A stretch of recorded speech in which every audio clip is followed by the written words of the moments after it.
الحمد لله وكفى وسلام على عباده الذين اصطفى أما بعد فأعوذ بالله من الشيطان الرجيم بسم الله الرحمن الرحيم يا أيها الذين آمنوا إن جاءكم فاسق بنبأ فتبينوا أن تصيبوا قوما بجهالة فتصبحوا على ما فعلتم نادمين صدق الله العظيم۔ سورہ حجرات کی ابتدائی 5 آیتوں کی تفسیر آپ حضرات کے سامنے آ چکی، جس میں اللہ تبارک و تعالی نے حضور اکرم صلی اللہ علیہ وسلم کے متعلق آداب کو بیان کیا ہے۔ ابھی جو آیت کریمہ آپ حضرات کے روبرو پیش کی گئی، اس میں ایک اور اہم ترین ادب اور مقام صحابہ کو بیان کیا گیا ہے۔ ہوا یہ تھا کہ قبیلہ بنو المصطلق کے لوگ، بنو مصطلق ایک قبیلے کا نام ہے، ان لوگوں کو اللہ تبارک و تعالیٰ نے ہدایت دی اور انہوں نے اسلام قبول کیا۔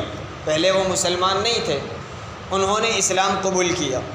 اس قبیلے کے ایک سردار حارث بن زرار رضی اللہ تعالی عنہ، جو حضور صلی اللہ علیہ وسلم کے خسر ہے، حارث کی بیٹی حضرت جویریہ رضی اللہ تعالی عنہا آپ صلی اللہ علیہ وسلم کی بیوی ہے، لہذا حارث آپ کے خسر ہوئے۔ یہ حارث بن زرار رضی اللہ تعالی عنہ بنو المصطلق کے سردار تھے۔ وہ حضور صلی اللہ علیہ وسلم کی خدمت میں آئے اور انہوں نے اسلام قبول کیا۔ اسلام قبول کر کے حضور صلی اللہ علیہ وسلم سے اس بات کا وعدہ کیا کہ میں اپنے قبیلے میں جا کر وہاں لوگوں کو اسلام کی دعوت دوں گا، اور جو لوگ اسلام قبول کر لیں گے میں ان سے زکوٰۃ وصول کر لوں گا، اور فلاں مہینے کی فلاں تاریخ کو آپ ہمارے قبیلے میں اپنا کوئی قاصد بھیج دینا، میں وہ زکوٰۃ کی پوری رقم انہیں ادا کر دوں گا۔ بات ذرا ترتیب سے سمجھیے گا۔ بنو المصطلق کے یہ سردار حارث بن زرار رضی اللہ تعالیٰ عنہ خود حضور کی خدمت میں آئے، اسلام قبول کیا۔ سردار ہو تو ایسا ہو، انہوں نے اپنے قبیلے کی دینی فکر کی اور حضور سے وعدہ کیا کہ میں اپنے قبیلے میں جا کر وہاں لوگوں کو اسلام کی دعوت دوں گا، اور جو لوگ مسلمان ہو جائیں گے تو ان سے زکوٰۃ بھی میں وصول کر لوں گا۔ اس زمانے میں زکوٰۃ پورے علاقے اور پورے قبیلے کی زکوٰۃ ایک جگہ اکٹھا کی جاتی تھی، اسلامی حکومت میں بیت المال میں جمع کی جاتی تھی، اور پھر وہاں سے مستحق لوگوں کو تقسیم کی جاتی تھی۔ تو انہوں نے بھی کہا کہ میں پوری اپنے قبیلے کے جو لوگ مسلمان ہو چکے ہوں گے ان کی زکوٰۃ وصول کر کے اپنے پاس جمع رکھوں گا۔ پھر حضور کو کہا کہ آپ اپنا کوئی قاصد میرے پاس بھیج دینا، اور تاریخ بھی متعین کر دی، کیونکہ اس زمانے میں ہماری طرح وسائل نہیں تھے، موبائل نہیں تھا کہ فون کر دیتے بھائی زکوٰۃ کیا مال جمع ہو چکا ہے اب لے جاؤ۔ اس لیے پہلے سے تاریخ یہاں طے ہوگی کہ فلاں مہینے کی فلاں تاریخ کو آپ کوئی اپنا قاصد بھیج دینا، میں اس زکوٰۃ کا مال ان کو دے دوں گا۔ الغرض وہ گئے، اپنے قبیلے میں گئے اور وہاں کے لوگوں کو اسلام کی دعوت دی، اور چونکہ وہ سردار تھے لوگوں نے ان کی بات سنی اور ان کے قبیلوں کے لوگوں نے اسلام قبول بھی کیا۔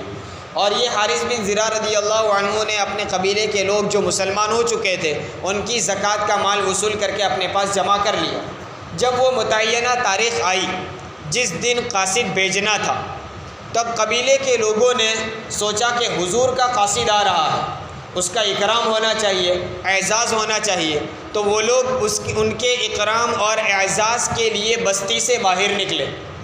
اب اس زمانے میں لوگوں کے پاس ہتھیار ہر وقت رہا کرتے تھے، اور بطور خاص کسی کا اعزاز اکرام کرنا ہو یا اپنی شان و شوکت دکھلانا ہو اس وقت ہتھیار اپنے ساتھ رکھا کرتے۔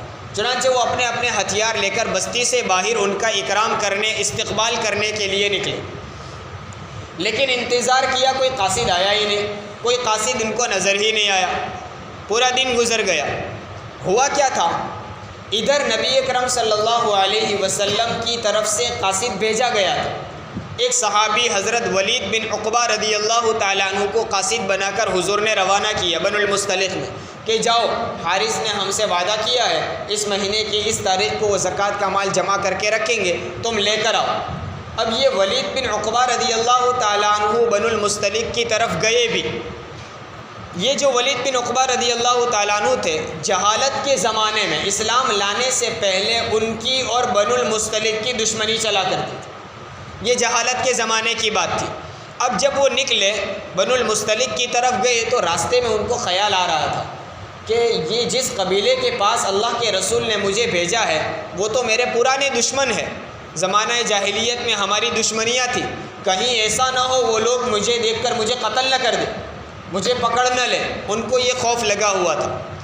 اب اسی خوف میں وہ جا رہے تھے۔ جب اس بستی کے قریب پہنچے تو دور سے دیکھا لوگ جمع ہیں، ہتھیار ہاتھ میں لیے ہوئے ہیں۔ اب وہ تو استقبال کے لیے نکلے تھے، لیکن ولید بن عقبہ کو ہوا کہ میرا خیال پکا صحیح نکلا، یہ لوگ مجھے مارنے کے لیے آئے ہیں۔ وہ لوگ وہیں سے واپس مدینہ چلے آئے، حضور صلی اللہ علیہ وسلم کے پاس آئے اور کہا ان لوگوں نے تو زکوٰۃ دینے سے انکار کر دیا اور ہتھیار لے کر مجھے قتل کرنے کے لیے نکلے تھے۔ اب یہ غلط فہمی تھی، حقیقت کچھ اور تھی، اب یہ غلط فہمی ہو گئی۔ حضور صلی اللہ علیہ وسلم نے جب یہ سنا تو کہا یہ کیسے ہو سکتا ہے؟ حارث نے ہم سے وعدہ کیا تھا، وہ لوگ اسلام لے آئے ہیں، زکوٰۃ دینے کو کہا تھا، پھر انکار کر دیا اور اوپر سے ہمارے قاصد کو قتل کرنے کے لیے نکلے ہو، بات سمجھ میں نہیں آ رہی۔ اب ولید بن عقبہ کی بات کا فوراً انکار بھی نہیں کیا حضور، اور پوری طرح تسلیم بھی نہیں کر لیا کہ پھر ہم تم کو قتل کرنے کے لیے کیوں نکلے، ہم ان کا بدلہ لیں گے، ایسا بھی نہیں، بلکہ اعتدال والی راہ اختیار کی۔ کیا کیا حضور نے؟ حضرت خالد بن ولید رضی اللہ تعالیٰ عنہ، یہ ایک اور صحابی ہے، حضرت خالد بن ولید رضی اللہ تعالیٰ عنہ کو چند افراد کے ساتھ حضور نے بھیجا، ایک جماعت روانہ کی، اور حضرت خالد رضی اللہ تعالیٰ عنہ کو تنبیہ کر دی کہ دیکھیے آپ وہاں جائیں گے، خبر تو ایسی ملی ہے کہ زکوٰۃ کا انکار کر رہے ہیں اور قتل کرنے کے لیے نکلے تھے، لیکن آپ سیدھا وہاں جا کر کچھ حملہ مت کرنا، کچھ بدلہ نہیں لینا، پہلے وہاں پہنچ کر آپ تحقیق کرنا حقیقت حال کیا ہے۔ چنانچہ حضرت خالد بن ولید رضی اللہ تعالیٰ عنہ اپنے دستے اور جماعت کو لے کر پہنچے۔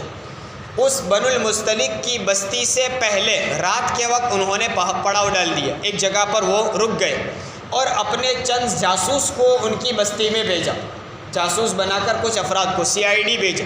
اب جاسوس جا کر کہتا نہیں ہے کہ میں جاسوس بن کر آیا، CID جو ہوتا ہے وہ اندر خانے وہ تحقیق کرتا ہے۔ ان لوگوں نے جا کر وہاں، چونکہ وہ قبیلے والوں کو معلوم نہیں تھا کون ہے، وہ لوگ وہاں کر گھومنے لگے، اب ادھر ادھر تحقیق کرتے رہے، دیکھا یہاں تو سب لوگ مسلمان ہیں، روزانہ اذانیں بھی ہوتی ہے، لوگ نماز بھی پڑھتے ہیں، زکوٰۃ بھی ادا کی جاتی ہے، سب سچے مسلمان ہیں، پھر ایسا کیسے ہوا؟ ولید نے کیوں کہا کہ ہمیں مارنے کے لیے آئے تھے؟ چنانچہ وہ جو جاسوس تھے تحقیق کر کے واپس حضرت خالد بن ولید رضی اللہ تعالیٰ عنہ کے پاس آئے کہ ہم نے تو بستی میں جا کر دیکھا سب مسلمان ہیں، وہاں تو لوگ نمازیں بھی پڑھتے ہیں، سچے مسلمان ہیں، اب بات کیا ہوگی؟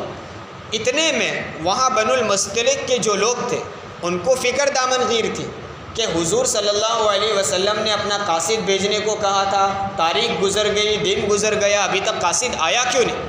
اب وہ جو سردار تھے جنہوں نے حضور سے وعدہ کیا تھا، حضرت حارث بن زرار رضی اللہ تعالیٰ عنہ، وہ پریشان ہوئے کہ کہیں ایسا نہ ہو ہم سے کوئی غلطی ہو گئی ہوگی اور جس کی وجہ سے حضور ہم سے ناراض ہو گئے اور ناراض ہو کر ہمارے پاس قاصد نہیں بھیجا۔ اب ان کو یہ خیال ہوا، انسان کو جتنی محبت اور جتنا عشق ہوتا ہے اتنے خیالات پیدا ہوتے رہتے ہیں۔ اب وہ حضور صلی اللہ علیہ وسلم کے عاشق تھے اور وقت پر قاصد نہ آئے اور حضور وعدہ خلافی کرے، ایسا بھی نہیں ہو سکتا، پھر قاصد کیوں نہیں آیا؟ تو ان کو ایسا ہوا شاید ہم سے کوئی غلطی ہوئی، چنانچہ انہوں نے اپنے قبیلے کے کچھ لوگوں کو جمع کیا اور جمع کر کے کہا چلو حضور کی خدمت میں جاتے ہیں معافی مانگنے کے لیے، شاید ہم سے ناراض ہو گئے ہوں۔ اب وہ اپنے آدمی لے کر حضور کی خدمت میں معافی مانگنے کے لیے نکلے۔ ادھر حضرت خالد رضی اللہ تعالیٰ عنہ جو تحقیق کے لیے آئے تھے ان کا لشکر تھا اور وہ قبیلے بنو المستلق کے لوگ اپنے سردار کے ساتھ نکلے اور راستے میں دونوں جماعتوں کا، دونوں گروہ کی ملاقات ہوئی۔ حارث جو بنو المستلق کے سردار تھے انہوں نے حضرت خالد رضی اللہ عنہ سے پوچھا بھائی کیا بات ہے، کہاں نکلے، کہاں جا رہے ہو؟ کہا ہم تمہارے پاس ہی آ رہے ہیں۔ کیوں آ رہے ہو؟ کہ حضور کا قاصد آپ کے پاس آیا تھا، آپ نے زکوٰۃ دینے سے انکار کر دیا اور مزید ان کو قتل کرنے کی آپ نے کوشش کی۔ تو حضرت حارث رضی اللہ تعالیٰ عنہ تو یہ بات سن کر چونک گئے اور قسم کھا کر کہا قسم ہے اس ذات کی جس نے اللہ کے رسول صلی اللہ علیہ وسلم کو سچا پیغام دے کر اور رسول بنا کر بھیجا ہے، ہم نے تو حضور کے قاصد کو دیکھا بھی نہیں، چونکہ وہ ولید رضی اللہ عنہ تو دور سے لشکر کو دیکھ کر روانہ ہو گئے تھے. اب بنو المصطلق کے لوگوں کو تو پتہ ہی نہیں تھا کہ قاصد آیا بھی. انہوں نے قسم کھا کر کہا ہم نے تو اس قاصد کو دیکھا بھی نہیں, ہم کیوں انکار کریں گے, ہم تو زکوٰۃ دینے کے لیے تیار تھے, ان کا استقبال کرنے کے لیے باہر بھی آئے تھے, لیکن کوئی قاصد آیا ہی نہیں. اب یہاں حقیقت پتہ چلی کہ قاصد تو آیا تھا, کچھ غلط فہمی ہوئی ہے. اب حارث رضی اللہ تعالیٰ عنہ جو بنو المصطلق کے سردار تھے اپنے آدمیوں کو لے کر حضور کی خدمت میں آئے اور کہا حضور کیا ہوا, کیا بات ہے؟ کہا تم نے ہمارے قاصد کو کیوں منع کیا اور قتل کرنے کا ارادہ کیا؟ دوبارہ حضرت حارث رضی اللہ تعالیٰ عنہ نے قسم کھائی کہ قسم ہے اس ذات کی جس نے آپ کو پیغام حق دے کر بھیجا, ہم نے آپ کو قاصد کو دیکھا ہی نہیں, ہمیں پتہ ہی نہیں کوئی قاصد آیا ہو.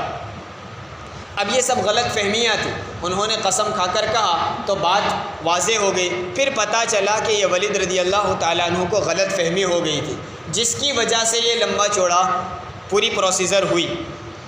اب اس کے جواب میں اللہ تبارک و تعالیٰ نے یہ آیت نازل کی کہ جب تمہارے پاس کوئی فاسق آدمی, یا ایھا الذین آمنوا, اے ایمان والو, ان جاءکم فاسق بنبأ, اگر تمہارے پاس کوئی فاسق آدمی کوئی خبر لے کر آئے تو فتبینوا, تم اس کی پوری طرح تحقیق کر لو. کیوں؟ ان تصیبوا قوما بجہالۃ, کہیں ایسا نہ ہو کہ تم ناواقفیت اور جہالت کی وجہ سے کسی قوم کو مصیبت میں ڈال دو, تکلیف پہنچا دو. فتصبحوا علی ما فعلتم نادمین, پھر تم اپنے کیے پر پچھتانے لگو. یعنی جب کبھی تمہارے پاس کوئی آدمی خبر لے کر آئے تو پہلا کام یہ ہے کہ اس خبر کے متعلق اچھی طرح تحقیق کر لو. صرف سن کر اس پر اعتماد کر کر کوئی اقدام نہ کرو, کہیں ایسا نہ ہو اس کی بات مان کر تم کسی قوم کو, کسی گروہ اور خاندان کو نقصان پہنچا دو, پھر بعد میں پتہ چلے کہ وہ خبر ملی تھی وہ تو غلط تھی, پھر اپنے کیے پر اور کسی کو نقصان پہنچانے کے بعد تم کو پچھتاوا ہو. اس لیے پہلا کام یہ ہے کہ تم تحقیق کر لو.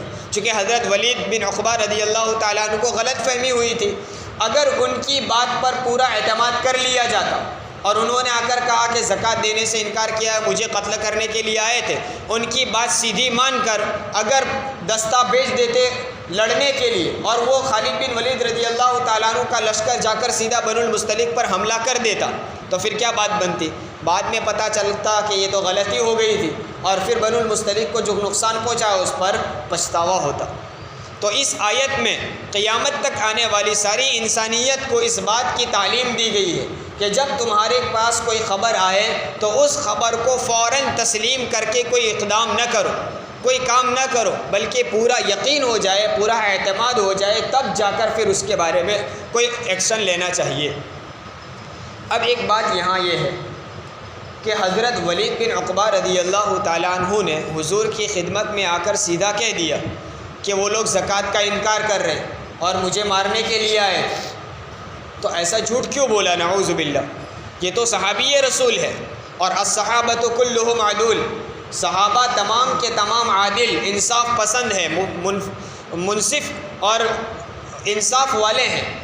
ان کی زبان سے اس طرح جھوٹ نکلے, کسی پر الزام ہو, یہ تو کیسے ہو گیا؟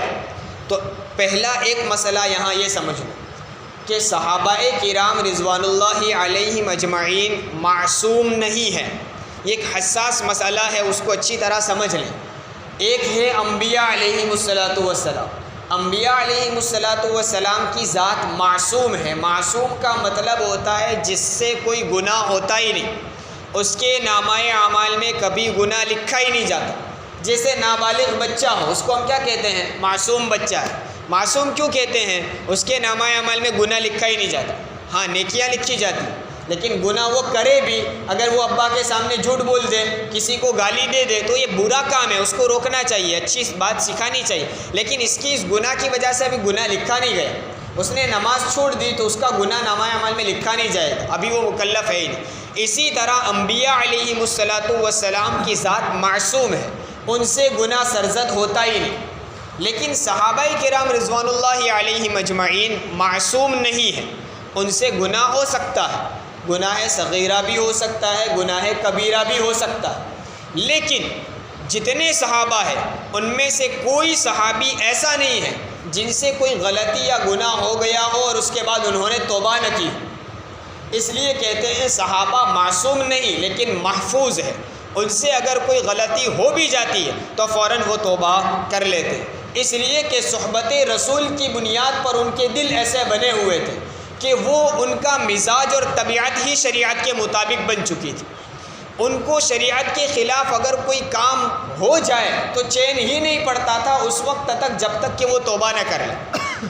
نیز ان کی نیکیاں، ان کے اعمال صالحہ اور حضور کی صحبت وغیرہ ایسے نیک کام اتنے زیادہ ہیں کہ وہ ساری نیکیوں کے مقابلے میں اگر زندگی میں کبھی کبھار چھوٹا موٹا کوئی گناہ ہو بھی جائے تو وہ کالعدم ہے، نہ ہونے کے برابر ہے، اس لیے کہ نیکیاں یہ گناہوں کو مٹا دیتی ہیں۔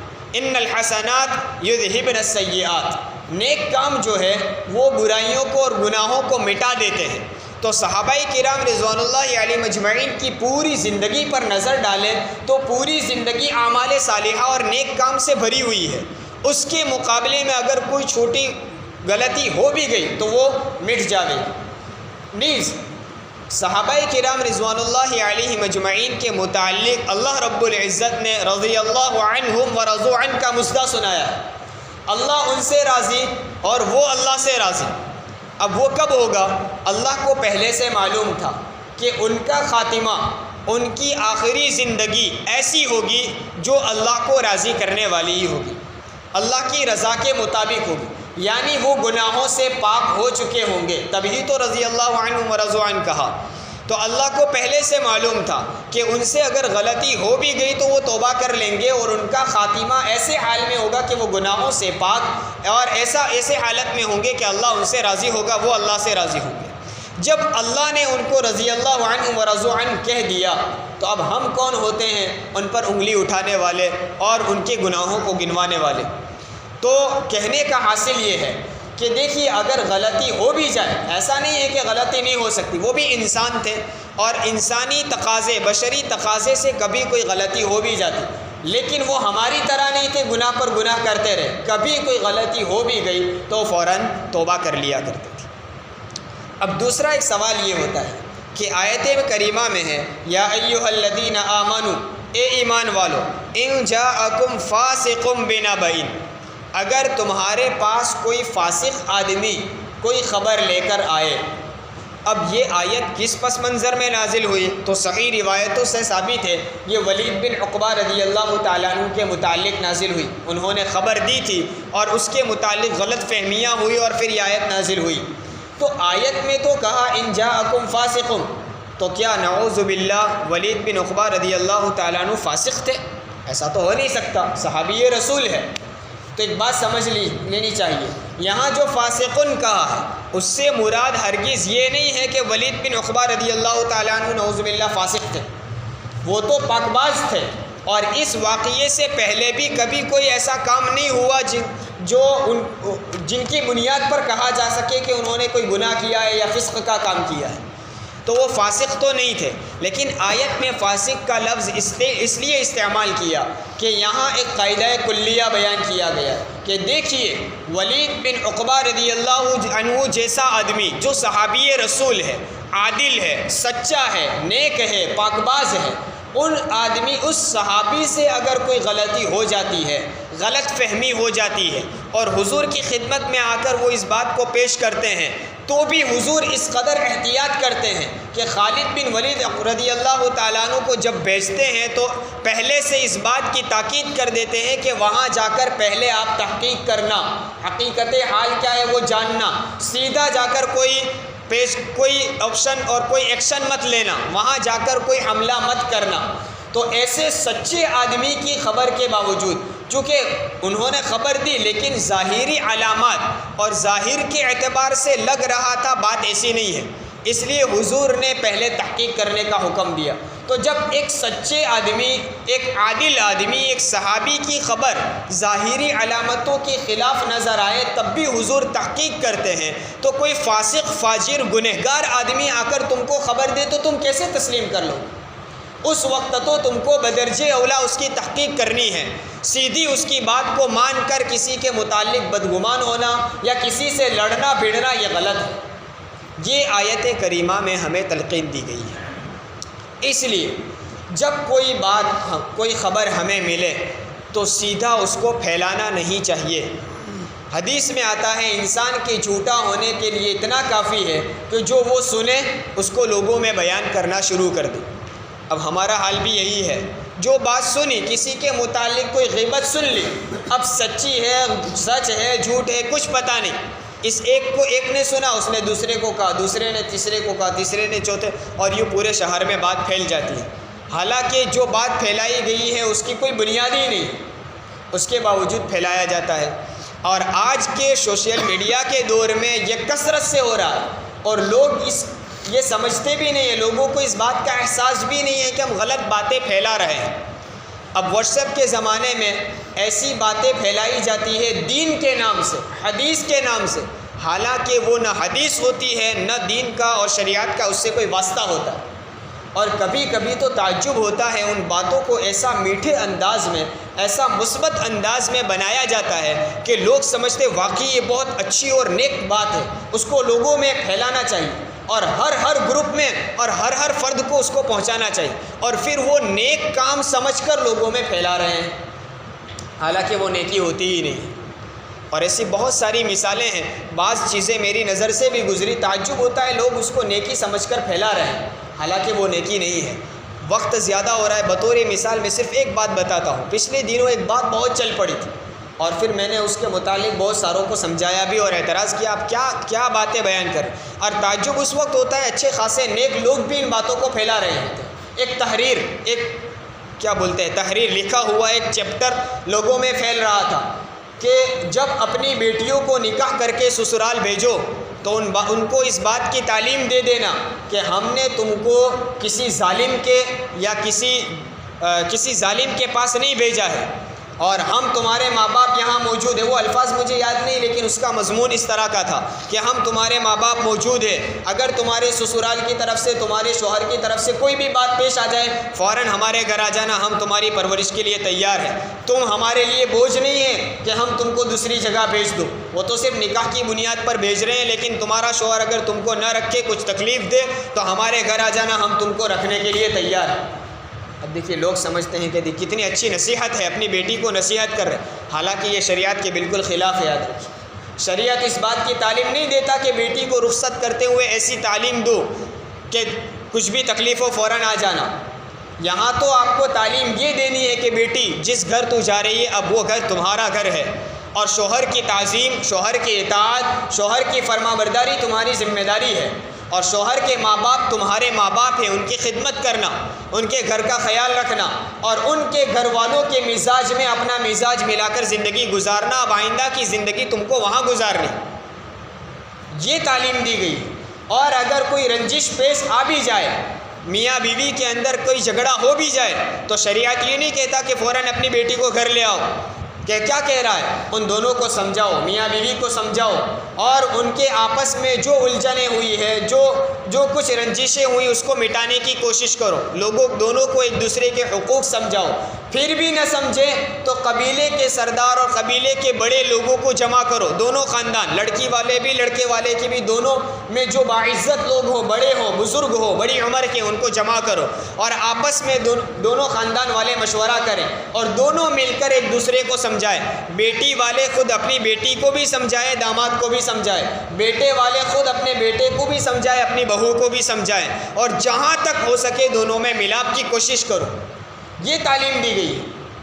پھر بھی اگر بالکل مزاج جمتا ہی نہیں ہے تو پھر اچھے انداز سے دونوں کو الگ کرو۔